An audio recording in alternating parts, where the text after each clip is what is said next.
Hi guys, this is your favorite auntie and in this video, mag-unboxing tayo ng mga parcel. Parcel. Sumisilip na yung isa.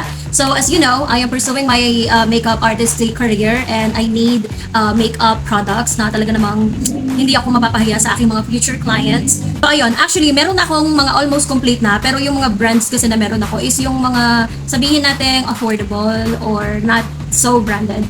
And these are the products na talagang may elevate ang aking career na talagang mas makakatulong pa sa akin sa pag makeup to my future clients. And also, may mga upcoming guests ako, or should I say guests, or participants. Kasi di ba nag-post ako ng free makeup service, and may mga mag-walk-in, meron naman ako mga in-home service, mga ganon. So, I really need these products. Anyway, so let's get started. Ayan, ang dami, di ba? And I'm using natural light now. Ito, dito lang to sa may bintana. Tingnan mo, kitang-kita, di ba? Pero pag nakalapit ako ng ganyan, okay siya. So, let us unpack. This is exciting. Pero hindi siya exciting sa bulsa, te. Magkano to lahat? Nasa 2,000 mahigit sila. So, first is, dito muna tayo sa pinakamaliit. Ito, ano kaya to? I think lipstick to. Oh, lipstick na siya. Okay. Ay, no. Hindi siya lipstick. This is the Maangge na concealer. I need this. Kasi yung shade niya, I need this shade ng Maangge na concealer. Tapos, dito tayo sa susunod. Ano kaya to? I think setting spray siya based sa kanyang shade ng pagkakabalot niya. Oh, setting spray. This is the Glad to Glow. I think ito yung Glad to Glow. Ito. Ginagamit to ng mga makeup artists. Glad to Glow serum. Actually, may high-end nito yung the Alba Kinamsur. Ano din siya? Serum spray din siya. Pero mahal kasi yun eh. So parang ito yung kanyang dupe. And ginagamit to ng mga makeup artists. So I have to have it. And then next, ito. Ano kaya ito? What is this? Makeup ready siya. Ano kaya ito? Lipstick or what? Diba? So, dami ng mga chinek out ko. Hindi ko na alam which is which.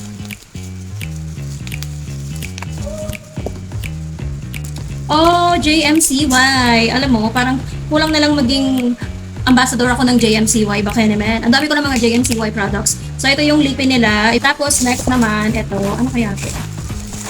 Ano kaya? Wala, bakit parang basa? Wala. Wait lang. Parang basa yung plastic. Wait, ano ito?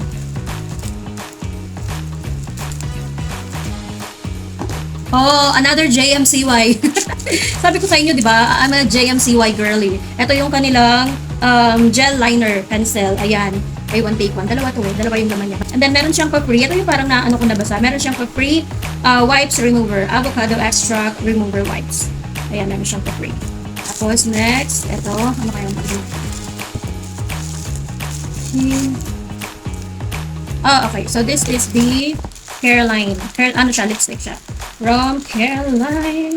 Ito yung bagong release nila na lipstick. Ayan. Maverick and You Do You. Kasi kailangan ko ng parang medyo nude orangey na ng lipstick. That's why I bought it. And this one as well. Tapos, next naman is ito. Ano kaya ito? Ang ilan na yun? 1, 2, 3, 4. Ewan ko, basta. Ito ay, grabe oh. Grabe mo kasi keyword ng product. Ano naman yan? Let's see. Ano ba? Dream Pop. Okay. So, ito yung Vice Cosmetics foundation na binili ko. Kasi meron akong may makeupan na morena and wala akong foundation na pang morena. So, bumili ako ng foundation na pang morena. Ganito lang siya kaliit for now. Kasi wala masyadong budget. But, yeah, this will do. Tapos, ano pa? Ito. Ano kaya ito? Parang mabigat siya. What is this? What is this? Naka-box. Ano kaya ito? Hindi ko lang alala yung mga pinag-order ko. Basta ang alam ko lang ano siya. Mga pang makeup siya na kailangan ko sa mga upcoming see, makeup setting spray, Lock It Matte. Ayan. Kasi yung setting spray ng JMCY, napansin ko, glowy finish siya. Maganda siya, naglo-long lasting makeup, pero it gives glowy finish kasi. And hindi naman lahat ng mga nagpapa-makeup ay gusto ng glowy finish. May mga nagpapa-makeup na gusto ng matte finish. So, kaya binili ko tong C Makeup na setting spray na matte finish. Okay, I got it. And then, meron ako dito, ano to? Anyway, let's open it. So, naka-box siya. Perfection. Okay. Naka-box siya. This is the which. Oh, diba? Secured packaging. This one is Okay, okay. So, ito naman yung makeup remover. Micellar water pala. Micellar water. And ito yung pinili ko kasi, ang tara yun, may nakatape talaga siya para hindi siya maglilik. Perfect! Okay. So, ito yung makeup remover or micellar water ng Garnier. Ito yung bago nila eh. Anywho, so meron ako dito, ano kaya to? Paano siya magka-box? Ano to? Wait lang. Okay. So, this is, sunset light. Ito, ganito siya. Sunset LED light.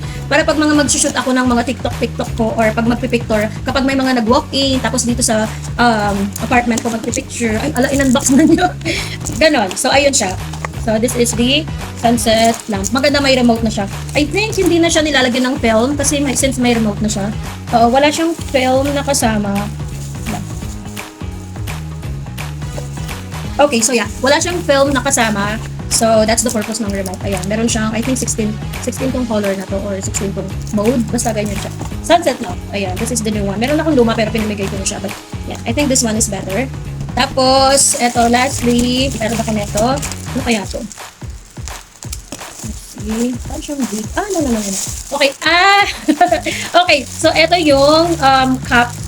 Yung Slavic, kasi gusto kong gawin yung Slavic makeup. Kaso hindi ko siya magawa kasi nga, wala ako nung cup na, yung 4 cup na gano'n. Yung iba ginagamit nila basahan. Actually, nagpunta ako ng NS nung nakaraan kasi nagtitingin ako baka mamaya may basahan akong mahanap na pwede kong magamit. Kaso wala. So, bumili na lang ako ng ganito. Perfect. Magagawa ko na yung Slavic transition, Slavic makeup. Ayan, ganun siya. I'm so excited. Wait lang, paano ba to? Ganyan. Ganyan siya, day! Ang ganda. Perfect! Okay, magkaka-entry na rin ako dun sa trend na Slavic condenser. And lastly, ang last na i-unbox natin is etong malaking ito. So, this one is a panel light. Very... Okay. So, ito ay panel light na very essential sa mga makeup artists. So, pwede din siya pwede din siyang magamit for content creation. Pero, grabe yung secure ng packaging niyo. Alam mo, I appreciate yung mga seller na gumagamit ng mga ganitong klase ng, ng packaging, like protection transfer. So, eto siya, te. Ayan. Ano ko na siya? Ayan, so ganito siya. Ganyan. This is the 16 inches. Ayan. So, ayun lang guys. Almost complete na. Actually, may mga hindi pa nakakarating. Pero yung mga na lang yon. I think yung mga ibang lipi na lang yon and foundation. Pero almost complete na siya. Actually, pwede na siyang sumabak sa gera. Ayun lang guys. I'm looking forward to meeting those participants on my free makeup campaign. Should I say campaign or program? Basta yon. I'll see you next week. Actually, fully book na ako next week. And then yung second week ng July, may nakabook na rin na dalawa. So I still have like maybe 4 days na open pa. So if you want to if you are willing na ma-videohan, ma-picturean, and ma-post, you want to be, or you are willing to be part of my portfolio, just send me a message and I am offering again a free makeup service, free transpo within Silang, but you can also do walk-in, and I also do like nearby areas like Gentry, Tagaytay, Imus, ganyan. Basta sagot nyo na yung transpo kapag outside sila. Ayun lang guys, thank you so much and I'll see you. Bye!